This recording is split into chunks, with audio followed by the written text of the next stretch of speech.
Hours study में आप सभी का बहुत बहुत स्वागत है। कक्षा 9 एनसीईआरटी गणित में आज हम 7.1 हल करेंगे, जिसका ये प्रश्न क्रमांक पहला है। थोड़ा ये बड़ा प्रश्न है, ठीक है।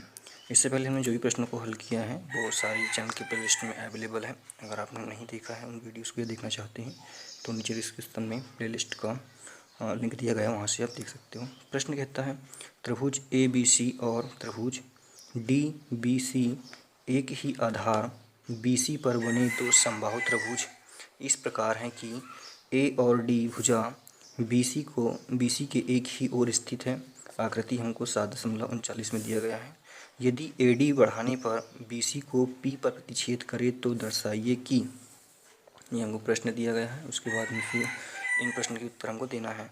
त्रिभुज ABD सर्वांगसम है, त्रिभुज ACD के दूसरा है, त्रिभुज ABP सर्वांगसम है, त्रिभुज ACP के तीसरा है। AP कोण A और कोण D दोनों को समद्विभाजित करता है। फिर चौथा प्रश्न है AP रेखाखंड BC का लंब समद्विभाजक है। तो इस तरह से हमको प्रश्न दिए गए हैं और आकृति इस प्रकार से है। तो इसको हम थोड़ा समझ लेते हैं प्रश्न की तरह। तो पहली लाइन देखते हैं, प्रश्न क्या कहता है कि त्रिभुज ABC और त्रिभुज DBC एक ही आधार BC पर बने दो समबाहु त्रिभुज यहाँ तक देख लेते हैं, ठीक है। तो इस प्रकार की आकृति बनी हुई है और इसका आधार क्या बताएगा BC। तो यहाँ ये B और ये C एक आधार है, इस पर दो त्रिभुज बने हुए हैं। पहला ABC, तो ABC ये बड़ा वाला त्रिभुज बना है। दूसरा बना है DBC, ये D है, BC ये दो त्रिभुज में बने हुए हैं, ठीक है। फिर कहता है कि समबाहु त्रिभुज। समबाहु त्रिभुज का मतलब होता है कि त्रिभुज की दोनों भुजाएं समान, मतलब ये भुजा के बराबर ये वाली भुजा होगी, इस वाली भुजा के बराबर ये वाली भुजा होगी, ठीक है। इस प्रकार है कि A और D भुजा BC के एक ही ओर स्थित है, ठीक है। अब ये वाली A और D जो भुजाएं हैं वो दोनों AB के एक ही साइड है, ठीक है। इस वाली भुजा के इधर ये भी एक ही साइड स्थित है। यदि AD को बढ़ाने पर BC को P पर प्रतिच्छेद करे तो दर्शाइए, मतलब A और D को बढ़ाया गया इधर आगे तो P पर ये प्रतिच्छेद कर रही है, ठीक है। तो हमको ये प्रश्न के उत्तर देने हैं। तो सबसे पहला प्रश्न क्या कहता है कि त्रिभुज ABC सर्वांगसम है त्रिभुज ACD। त्रिभुज ABD, त्रिभुज ABD की बात हो रही है, यहाँ से लेकर ये वाले त्रिभुज की यहाँ से यहाँ तक की इस त्रिभुज की बात हो रही है, ठीक है। सर्वांगसम बताना है हमको त्रिभुज, ये वाला ACD यहाँ से यहाँ तक ये बताना है, ठीक है। सबसे पहले प्रश्न जो दिया गया है वो यहाँ लोग लिख लेते हैं। तो सबसे पहले हमको जो दिया गया है वो यहाँ पे हमने लिख लिया है। प्रश्न में क्या दिया गया हमको कि त्रिभुज ABC और त्रिभुज DBC का आधार BC है, जो कि प्रश्न में हमको दिया गया था। इस वाले त्रिभुज का और इस वाले त्रिभुज का आधार ये BC है, ठीक है। और दोनों समबाहु त्रिभुज है, इसलिए इनकी भुजाएं भी बराबर होगी। जितनी भुजा की लंबाई AC होगी, सॉरी AB होगी, उतनी ही AC होगी, इसलिए AB बराबर AC। उसी प्रकार यहाँ पे BC बराबर DC हो जाएगा, BC बराबर DC। इस भुजा के बराबर में ये भुजा हो जाएगी, क्योंकि समद्विबाहु त्रिभुज है। और हमको पहला प्रश्न में क्या सिद्ध करना है, सबसे पहले यहाँ नंबर 1 डालते हैं और यहाँ पे लिखते हैं सिद्ध करना है। सिद्ध करना है हमको त्रिभुज ABD, त्रिभुज ABD सर्वांगसम त्रिभुज ACD के, ठीक है। ये हमको सिद्ध करना है। तो सिद्ध करने के लिए हम देखते हैं कौन से त्रिभुज की बात की गई है। तो ABD, यहाँ पे ABD इस वाले त्रिभुज की बात की गई है, यहाँ से लेकर ये वाले त्रिभुज की यहाँ पे बात की जा रही है। इसके सर्वांगसम हमको दर्शाना है ये वाला त्रिभुज, ये वाला यहाँ से यहाँ तक का ये, ठीक है। तो ये वाले त्रिभुज हमको दर्शाना है सर्वांगसम। तो हम लिखेंगे यहाँ पे कि त्रिभुज ABD और त्रिभुज ACD में, ठीक है। अब सर्वांगसम दर्शाने के लिए हमें कोई 3 चीज़ में समानता बतानी पड़ेगी, तभी दोनों सर्वांगसम होंगे दूसरे के। तो देख लेते हैं इसमें क्या क्या चीज़ से समान है। तो सबसे पहले हम देखें, अगर तो प्रश्न में दिया गया है कि ये वाली जो भुजा है ए से लेकर बी तक की, ठीक है, ए से लेकर बी तक की और ए से लेकर सी तक, ये दोनों भुजा बराबर हमको प्रश्न में ही दिया गया है, क्योंकि ये देखिए ए बी बराबर ए सी। तो यहाँ पे हम लिख सकते हैं भुजा ए बी बराबर ए सी, ठीक है, दिया गया है। उसके बाद इसमें और क्या चीज़ हो सकती है, दूसरी चीज़ ये वाली भुजा देखिए, बी से लेकर डी तक और डी से लेकर सी तक, ये भी समद्विबाहु त्रिभुज है, इसलिए ये दोनों भुजा भी बराबर ही प्रश्न में हमको यहाँ पे दिया गया है। तो इसके लिख सकते हैं हम यहाँ पे कि भुजा बी सी बराबर भुजा, यहाँ पे बी सी नहीं आएगा, यहाँ पे बी डी करना पड़ेगा हमको, ये वाला बी डी और डी सी। तो भुजा बी डी या डी बी, कुछ भी यहाँ पे हम लिख सकते हैं, बात एक ही है, बी डी या डी बी बराबर हो जाएगी कौन सी भुजा, डी सी के। ये भी हमको दिया गया है। दो चीज़ हो गई। अब तीसरी चीज़ इसमें हम देखें अगर, तो ये वाली जो भुजा है ए से लेकर डी तक, इस वाले त्रिभुज की भी, इस वाले त्रिभुज की भी, मतलब उभयनिष्ठ भुजा है ये। तो भुजा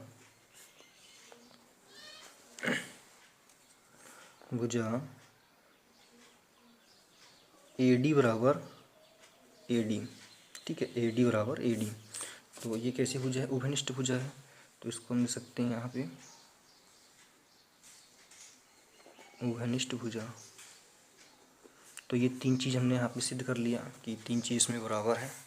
तो इसलिए हमारे त्रिभुज जो है, ये फिर लिख सकते हैं कि अतः त्रिभुज ए बी डी सर्वांगसम हैं त्रिभुज ए सी डी के।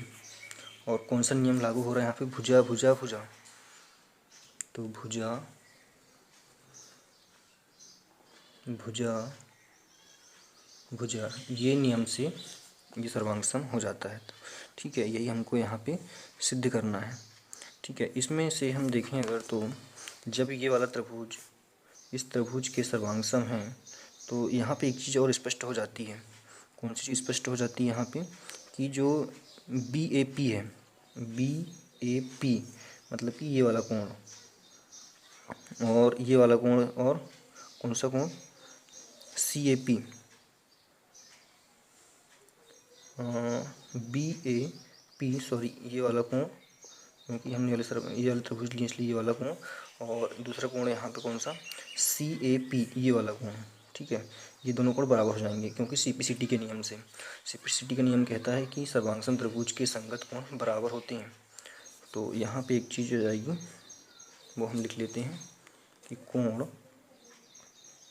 बी ए पी बराबर हो जाएगा, कोण बी ए पी ये वाला कोण बराबर हो जाएगा इस कोण के।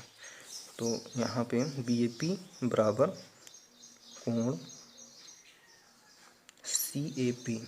ठीक है, ये हो जाएगा कौन से नियम से, सी पी सी टी के नियम से। और इसको हम समीकरण नंबर 1 दे लेते हैं, क्योंकि ये जो क्वेश्चन नंबर 2 है हमारा, इसका प्रश्न क्रमांक ये वाला सेकंड। ठीक है, इसमें काम आएगा ये। एक चीज़ सिद्ध कर लिया, अब सेकंड चीज़ में आते हैं। सेकंड प्रश्न है हमारा, सेकंड चीज़ में क्या दर्शाना कि त्रिभुज ए बी पी सर्वांगसम है त्रिभुज ए सी पी के। ठीक है, ये चीज़ इसमें हमको दर्शाना है। तो त्रिभुज यहाँ पे ए बी पी कहाँ पे है, त्रिभुज ए बी पी ये वाला त्रिभुज, यहाँ से लेकर यहाँ तक, ये पूरा, अब पहले यहाँ तक की बात हो रही थी, अब यहाँ तक की बात हो रही है, ये वाला ए सी पी ये वाला। ठीक है, मतलब कि यहाँ से यहाँ तक ये रेखा कैसी, उभयनिष्ठ दोनों में, ये दोनों हमको कैसे बताने हैं, सर्वांगसम बताना है। ठीक है, तो वही प्रोसेस रहेगी जो हमने पहले किया है। हल तो हमने पहले डाल लिया है। यहाँ पे लिखेंगे त्रिभुज ए बी पी, त्रिभुज ए बी पी और त्रिभुज ACP में। अब इनको सर्वांग बताने के लिए इसको भी हमें कोई 3 चीज़ें सेम बताना पड़ेगा। तो इसमें क्या 3 चीज़ सेम है? तो सबसे पहले ये वाली भुजा और ये वाली भुजा दोनों बराबर है, ठीक है। AB बराबर AC, तो ये जाएगी भुजा AB बराबर AC दिया गया है, प्रश्न में दिया गया है, ठीक है। फिर सेकंड वाली क्या है? सेकंड में हम देखें अगर तो यहाँ पे ये वाला, ठीक है, ये वाला कोण और ये कोण दोनों कैसे बराबर हैं।